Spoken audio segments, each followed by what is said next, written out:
We gonna do this together?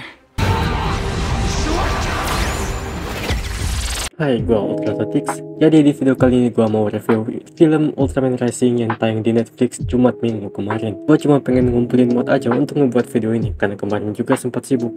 Apalagi waktu itu juga dekat dengan Idul Adha, dan juga review ini mungkin bisa dibilang cukup singkat dan bakal ada beberapa spoiler alert dikit doang sih ya. Karena kalau kebanyakan takutnya bakal kena copyright. Ya walaupun bakal kena copyright juga sih nanti. Jadi kalau kalian penasaran, simak aja videonya sampai akhir. Jadi film ini menceritakan seorang pemain baseball asal Jepang bernama Ken Sato yang awalnya dari kecil tinggal di Amerika bersama keluarganya. Dia juga dari kecil sudah menyukai Ultraman dan juga baseball. Namun setelah 20 tahun kemudian, Ken kembali ke Tokyo untuk bermain baseball bersama timnya.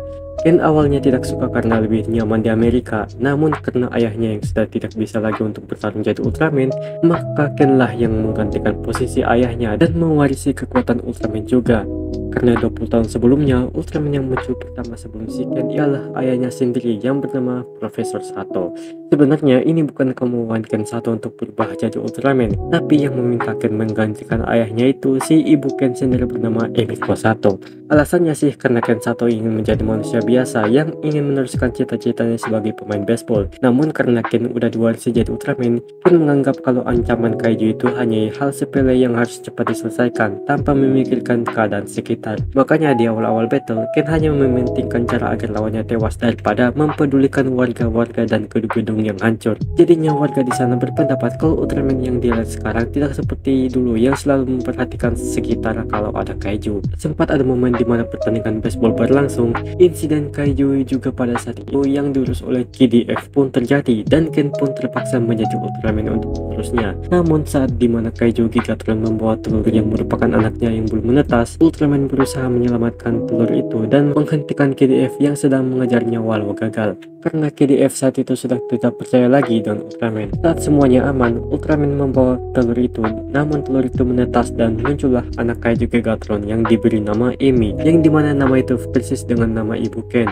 Dari sinilah hidup Ken seperti perlahan hancur karena kedatangan anak kaiju itu sampai performa baseballnya menurun sampai dipindahkan ke tim lain. Karena sejak kehadiran Emi, kesehariannya Ken lebih memprioritaskan kalahkan kaiju dan mengurus Emi daripada baseballnya. Sempat juga Ken memarahi ayahnya sendiri saat Profesor Sato datang menemuinya. Alasan Ken Sato marah kepadanya karena 20 tahun yang lalu, Profesor Sato entah kemana menghilangnya sejak menyelamatkan Ken dan ibunya. Ditambah ibu Ken yang menghilang entah kemana juga.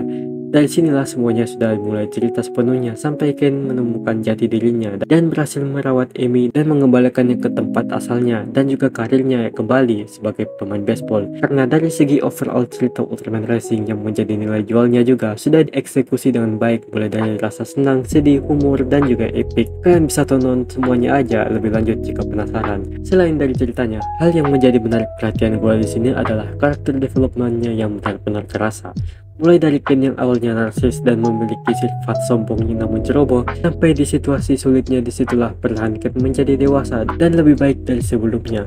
Terlihat di mana karir baseballnya yang awalnya kacau karena keadaan Emi, namun saat Emi melihat kalau Ken menyukai baseball dan selalu memerhatikannya, disitulah Ken termotivasi untuk bermain dan melatih Emi cara memukul dengan baik. Berkat itu juga Ken menjadi mulai konsisten dan dewasa, bahkan karir baseballnya juga melonjak jadi lebih hebat lagi. Dan juga yang awalnya dendam dengan ayahnya, namun saat Emi sakit di situ dia minta tolong ke ayahnya. Perlahan-lahan Ken bisa membaik dengan ayahnya karena dari ayahnya Ken bisa tahu apa artinya jadi Ultraman yang sesungguhnya. Kalau omongin soal battle, ini seperti biasa cuma 3 menitan aja, tapi battlenya nggak sampai keseluruhan durasi, melainkan ke bagian di awal dan di akhir. Tapi porsi battlenya emang sudah pas banget, apalagi final battlenya yang benar-benar pecah banget tentunya. Tempat final battlenya ini jadi keingat final battle Ultraman 3 dan Trigger, karena battlenya sama-sama di laut dan langit yang gelap gitu kan ya. Hal yang paling gak expect juga muncul di final battle ini, seperti yang awalnya final bossnya Mecha Gigatron menjadi merebut dari KDF, sampai kembalinya ayah Ken sebagai Ultraman yang wujud ultranya seperti kakek-kakek bernama Ultradeath. Apalagi pas mereka berdua mengeluarkan kosennya itu yang mengingatkan gue dengan Feather Zone Kamehameha dari Dragon Ball. Pokoknya di sini paling gak expect banget dah. Satu lagi untuk post credit scene yang benar-benar plot twist banget, dimana ibu Ken masih hidup dan berada di planet M78. Jadi dengan ini bisa menjawab kenapa Ken dan ayahnya bisa berubah menjadi Ultraman. Dan bisa diasumsikan juga kalau Ken dan keluarganya berasal dari M78. Visualnya juga benar-benar memanjakan mata, apalagi ini kerjasama dengan studio yang membuat Spider-Man Miles Morales. Jadi tidak usah diragukan lagi dengan kualitasnya. Kalau misalnya ragu kalau ada unsur LGBT-nya, tenang aja, semuanya aman. Tidak ada satupun unsur melenceng lain yang merusak keseluruhan cerita.